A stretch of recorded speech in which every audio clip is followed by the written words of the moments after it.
खुलुमबाय। गिबियावनो नोंथांमोनखौ जेबि बर' निउज चेनेलाव बरायग्रोबाय। गिबियाव चेनेलनि मुङा जनालि बर' रादाबमोन, नाथाय दा मुंखौ सोलायनानै जेबि बर' निउज लानाय जाबाय। गोबाव सम जाबायमोन नोंथांमोननिसिम खौरां फोसावनो हायैया, मानोना आं गोब्राब बेरामाव गोग्लैनानै दङमोन। बिनि थाखायनो नोंथांमोननिसिम खौरांखौ फोसावनो हायाखैमोन। नाथाय दिनैनिफ्राय देहाखौ एसे मोजां मोननायलाय आं नोंथांमोननिसिम खौरांखौ फोसावफिननो सानदों। अन्नानै नोंथांमोनहा बयबो आंनि खौरांखौ अनसायगोन होनना आसा खालामनाय जाबाय। दिनै नोंथांमोननि थाखाय सानजौफुनि मोननैसो खौरांफोर लानानै फैदों। मिजिंथियो खौरांखौ जोबजासे नायलांगोन। गिबि खौराङाव दङ खोला आमेरिकायाव गिख्रंथाव अर खामनाय जाथाय। बे अर खामनाय जाथायाव गासै 99 जन सुबुंफोरा अरजों खामथाबजानानै जिउ खहा जानायखौ खौरां मोननाय जादों आरो माखासे सुबुङा गोमानानै दं होनना मोनथिना मोननाय जादों। बे गिख्रंथाव अर खामनाय जाथाया खोला आमेरिकानि चिली हादराव जादों।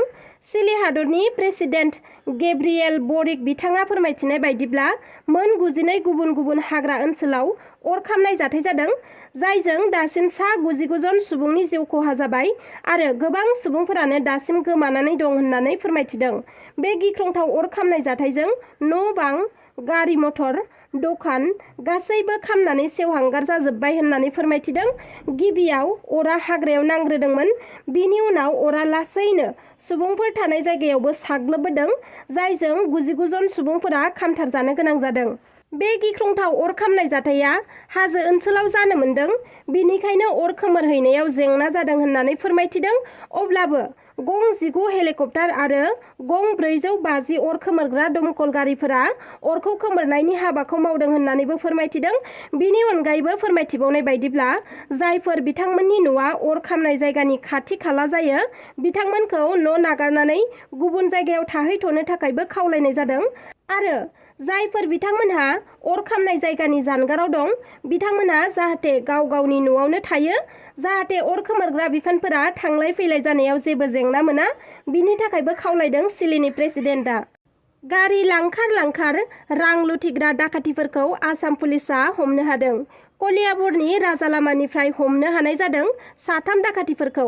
मोनथिना मोननाय बायदिब्ला दाखाथिफोरा नंखाय पुलिसनि चेक पस्ट लागायनानै गारिखौ लाखियोमोन।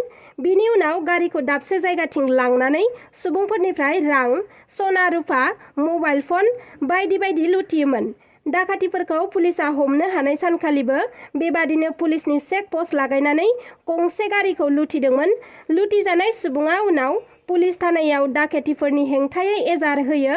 बेनि उनावनो पुलिसआ होसो 3 दाखाथिफोरखौ हमनो हादों आरो बिसोरनिफ्राय 1,80,000 रांबो हमनो हादों होननानै फोरमायथिदों।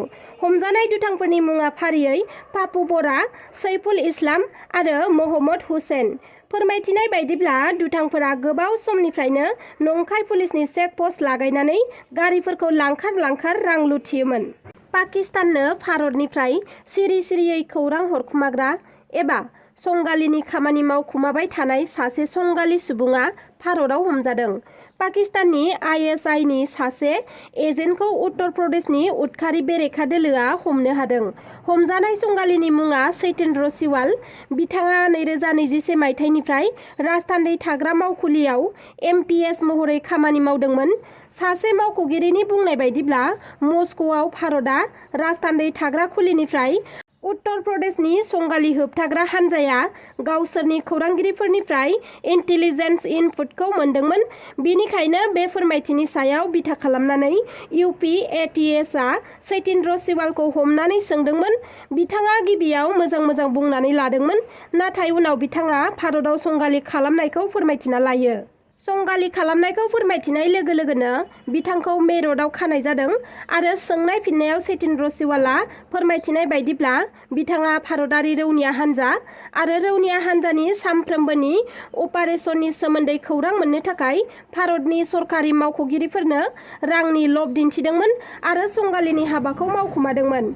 भारतारि राजथान्दै थाग्रा खुलि, रैखाथि बिफान आरो बायजो हायुंआरि मन्थ्रि बिफाननि सोमोन्दै आन्दोआरि फोरमायथिफोरखौ ISI सामलायगिरिफोरनिसिम खौरां हरखुमानायानो बिथांनि खामानिमोन, जायनि थाखाय दा बिथांखौ भारत खुंथाया हमनाय जाबाय। ATMनिफ्राय रां लुथिनो नाजानानै माखासे सिखावफोरा पुलिसजों हमजादों। गहपुरनि मोनसे SBI बेंकनि ATMआव रां लुथिनो थाखाय गासै 8 सिखावफोरा गंसे नाम्बार गैयै बलेर' पिकआप गारिजों फैनानै ATMनिफ्राय रांखौ लुथिनो नाजादोंमोन, नाथाय हायाखिसै। सिखावफोरा ATMनि लहाखौ खुलिनो नाजाबाय थानाय खौरांखौ मोननानै टेलेम पुलिस बिफाना लोगो लोगोनो जाथायसालिसिम सौफैयो आरो गासै 8 सिखावफोरखौ पुलिसा हमनो हायो। मोनथिनो मोननाय बायदिब्ला सिखावफोर लाबोनाय बलेर' गारिखौबो पुलिसा जब्द खालामो आरो बेजों लोगोसेनो सिखावफोरनिफ्राय गासै गं 7 मबाइल फन आरो माखासे आयेन बेरेखा मुवा बेसादफोरखौबो हमनो मोनो होनना मोनथिहोदों। ATMनिफ्राय गोबां रां लुथिनानै रांनि बिगोमा जानो थांनानै जोबथेसालिनिसो आलासि जानांबाय 8 सिखावफोरा। बे जाथायनि अनगायै गुबुन आरोबाव माबाफोर सोमोन्दो थाबावनो हागौनि सन्देहआव पुलिस बिफाना सोंनाय फिननायाव सिखावफोरखौ जेरा होदों होनना मोनथिना मोननाय जादों। दासिमनि खौराङा बेखिनियानोमोन।